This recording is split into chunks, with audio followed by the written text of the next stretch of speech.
A very good morning, everyone. Let's continue with our chapter number 14, Introduction of the Continents Africa and Asia. This is your second video.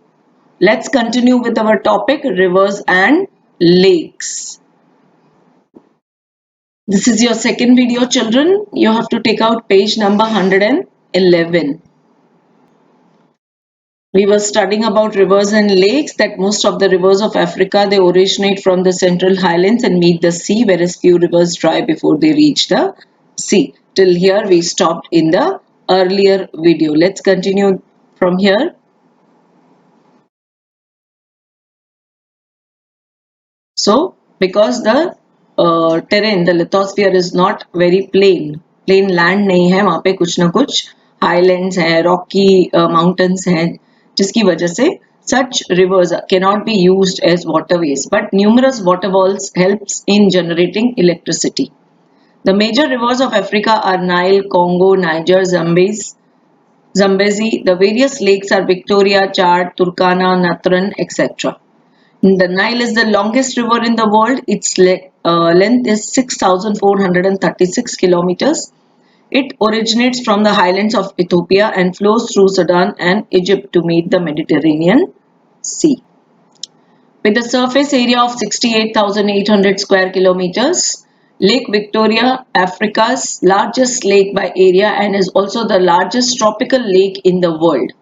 Lake Victoria is the world's second largest freshwater lake by surface area. So here we can see the origin of Blue Nile and Lake Victoria, such a large lake.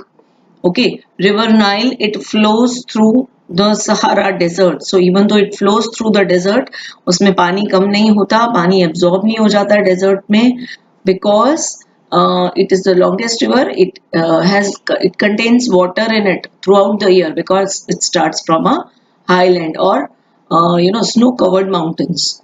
तो जो भी mountain की snow है वो धीरे धीरे पिघलती जाती है एंड रिवर के वाटर में मिक्स होती जाती है. That is why it never runs out of water. उसमें कभी भी पानी कम नहीं होता. Okay, these are the physiographical features of Africa. Next is climate and vegetation. The climate of Africa is quite diverse. बहुत सारी उसमें diversity देखने को मिलती है. Varying temperature and precipitation leads to a wide variety in vegetation too. क्योंकि temperature भी अलग अलग होता है अलग अलग एरियाज में, इसीलिए vegetation that means plants and trees भी वैरायटी में देखने को मिलते हैं. Equatorial rain forest are seen in the equatorial reason.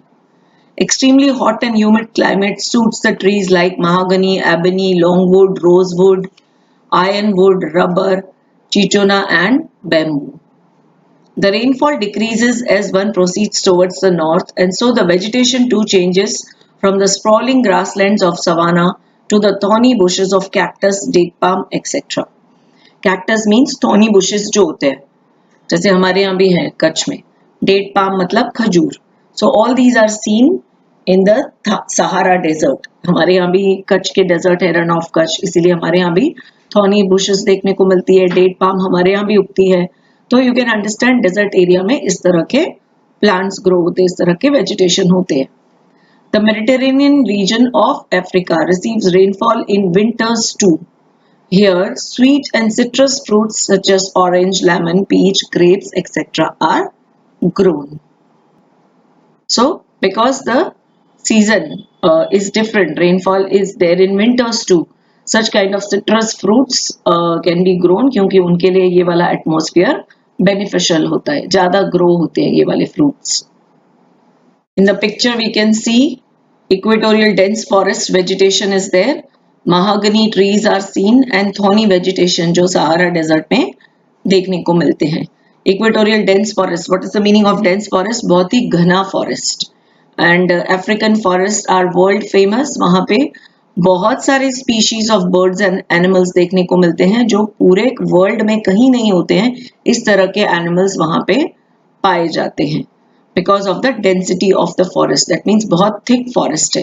You can understand because it is in the equatorial region तो धूप भी बहुत ज़्यादा होती है and because it is surrounded by sea तो वहाँ पे बारिश भी बहुत ज़्यादा होती है and it's a great combination for trees to grow. Now they have shown here the political map of Africa. We can see the different countries of Africa in this map, also the neighboring countries and the sea boundaries. Okay, this is the political map of Africa.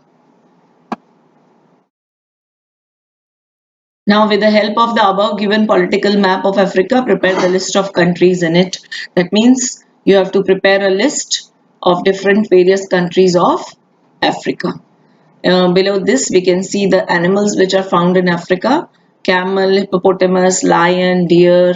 Camel, we all know it's called the ship of the desert. तो Sahara Desert है वहाँ पे. That's why camel also is found in large numbers. These are the animals of the continent of Africa. Next is agriculture, mineral resources, and people. 70% of the Africans indulge into agriculture. That means 70% of their people are into farming and agro products. Various crops like tea, coffee, cocoa, rubber, tobacco, etc. are grown here along with other regular crops. Malagasy, that is Madagascar, and Zanzibar islands of East Africa produce various crops like clove, coffee, rice, etc. Zanzibar is also known as the island of cloves. What is clove? लौंग जो हम Indian spices में use करते हैं, mummy use करती है खाने में, जो दांत के लिए भी बोला जाता है बहुत अच्छा है लौंग का तेल. तो Zanzibar is known as the island of cloves क्योंकि वहां पे abundance में ग्रो होता है cloves. Various minerals like gold, diamond, copper, uranium, manganese, etc. are found from the mines of Johannesburg and Transvaal of South Africa. Mineral oil is found in Egypt and Libya. The pygmies live on the banks of rivers Zaire and Congo in the forests of Africa. The Bushmen in the Kalahari Desert and the Masalit in Sudan. The Bantu in Kenya and Bedouins live in Egypt. So these are the different races of people. जैसे हमारे यहाँ भी different caste होते हैं, religion होते हैं, etc. And we have got Gujaratis, Marathis, Marwadis, Tamil, Kannada, such kind of different variety of people living in our country itself. तो ये तो इतना बड़ा continent है we are talking about. तो यहाँ पे डिफरेंट डिफरेंट लोग डिफरेंट डिफरेंट एरिया के होते हैं. Bushman in Kalahari desert, Masalit in Sudan, Bantu in Kenya. तो यहाँ के लोगों को ये बोला जाता है. Then country profile. Egypt is one of the most ancient countries in the world and is an Arab republic.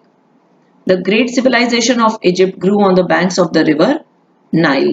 This country is famous in the world for its pyramids and sphinx. हमने देखा है world जो होते हैं wonders of the world उसमें pyramids भी होते हैं. तो इजिप्ट में वो पिरामिड्स पाए जाते हैं and Sphinx. The Tropic of Cancer passes through Egypt. Okay, so we can say that Egypt experiences extreme heat. Then dates and cotton are grown in abundance here. Cairo is the capital city as well as the industrial center. The Suez Canal has brought Asia and Europe closer to each other. So because of the Suez Canal, Asian and Indian continent, European continent, they have come very close to each other क्योंकि उसकी वजह से वहाँ पे अच्छा trade possible है through the sea routes. Okay. Let's come to the last topic of this continent, South Africa. It is the country located at the southernmost end of the continent of Africa. It is a country lying in a temperate zone with a tropical climate. Primarily, South Africa was an agricultural country, but the discovery of diamond and gold mines near the river Vaal in 1867 brought drastic change in its economy. तो south Africa पहले सिर्फ agricultural country था but diamonds and gold mines वहां पे पाई गई जिसकी वजह से कंट्री का इकोनॉमी बहुत रिच हो गया. ऑब्वियसली यू कैन अंडरस्टैंड जहां पे डायमंड्स की खान हो पूरी खजाना हो गोल्ड के खजाने हो naturally that country will become very rich. So it has brought a drastic change in its economy for good. That means बहुत ज्यादा अमीर हो गए. Pretoria is its capital, but the parliament is in Cape Town. Durban and Johannesburg are other major cities. Durban, you remember we had studied Gandhiji's chapter of Durban. He went to Durban. So children, we end our topic here. Africa. We'll continue in the next video with our topic Asia. Thank you so much everyone. Stay home and stay safe.